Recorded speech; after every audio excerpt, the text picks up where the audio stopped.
আপনার সফলতার গল্পটা সবাই শুনতে চাবে, কিন্তু আপনার ব্যর্থটা কেউ শুনতে চাবে না। আপনার ব্যর্থতাকে শোনার মতো ধৈর্যও কারো হবে না। কারণ ওখানে যে কিছু নেই, ওখানে যে আপনাকে পাম দিলে কেউ কিছু পাবে না, বা ওখানে আপনাকে পাম দিয়ে আপনাকে সঙ্গী রেখেও কিছু হবে না। কারণ আপনি তো একজন ব্যর্থ মানুষ।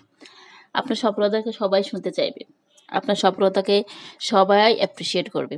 বলবে, "হ্যাঁ, সে তো খুব সফল মানুষ। সে আসলে খুব ট্যালেন্টেড। সে খুব মানে খুব পার্সোনালিটিপূর্ণ মানুষ।" কিন্তু একবার যদি ব্যর্থ হন বাই চান্স, গেলেন আপনি। আপনাকে আর নিয়ে যে কি সমালোচনা করবে আর কি যে বলবে, বলবে, "ওই সেক্টরটাই তোর জন্য ছিল না। অত অযোগ্য, অত কুমড়ো পটাশ। ও কেন গেল?" সো আমি যেটা বলতে চাচ্ছি, আমাদের দেশের মানুষের, বিশেষ করে আমাদের যে এই সো কল্ড সমাজের মানুষগুলো, একটু হাই আপ এর কথা বলতে পারি না, তো মধ্যবিত্ত, নিম্ন মধ্যবিত্ত যেটা হয়, মানুষ খুব বেশি বুলিং করে এবং মানুষ মানুষের বুলিংটাকে বেশি প্রাধান্য দেয়। আপনার পথ, আপনার জীবন, আপনার চিন্তাভাবনা। শুধু ধর্মীয় মূল্যবোধটাকে একটু মাথায় রাখবেন। এটা রাখা জরুরি। এটা খুব প্রয়োজন তাই।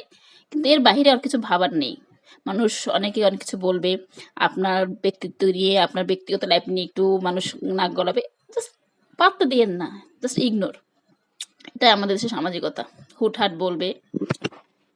এই আর কি, আর কি বলবো? হুটহাট কিছু বলা, হুটহাট কমেন্ট করে দেওয়া, এগুলোই আর কি। তো আপনাকে এগুলো থেকে বের হয়ে আপনার সাকসেসের দিকে এগিয়ে যেতে হবে।